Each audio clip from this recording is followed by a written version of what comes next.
দুটি এন টাইপের মধ্যে একটি পি টাইপ স্থাপন করে এনপিএন ট্রানজিস্টর সৃষ্টি হয়। আর এটি আইই এবং আইবি এটি ফরওয়ার্ড বায়াস, কারণ এটি ব্যাটারি নেগেটিভ টার্মিনালের সাথে জাংশনের নেগেটিভ টার্মিনাল, ব্যাটারির পজিটিভ টার্মিনালের সাথে পি টাইপ পজিটিভ টার্মিনাল এবং আইবি ও আইসি রিভার্স বায়াস। ব্যাটারির নেগেটিভ টার্মিনালের সাথে ব্যাটারি পজিটিভ টার্মিনাল আর ব্যাটারির নেগেটিভ টার্মিনালের সাথে ব্যাটারি পজিটিভ টার্মিনাল। অতএব এটি এখানে একটি কমন বেজের কৌশল দেখানো হয়েছে। এখানে কমন বেজ পি টাইপ এখানে ইমিটার এবং কালেক্টরের মধ্যে দুই দিকে কমন। অতএব এখান থেকে ইলেকট্রন সমূহ এন টাইপে হয়ে এন টাইপের পি টাইপে প্রবেশ করে, কারণ পি টাইপ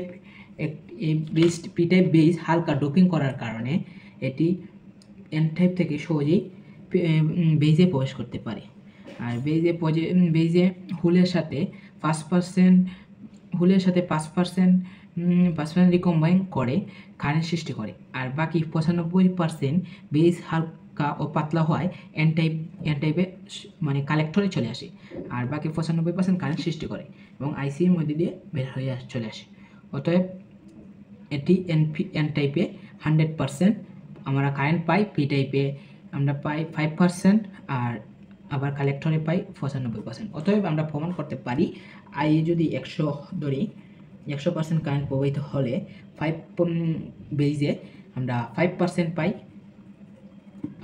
পাই আর বাকি 95% কালেক্টরে। অতএব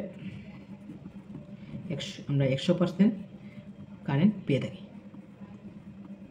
আই এর কারেন্টের সমান এন কালেক্টর এবং বেজের কারেন্টের অনুপাত সমান।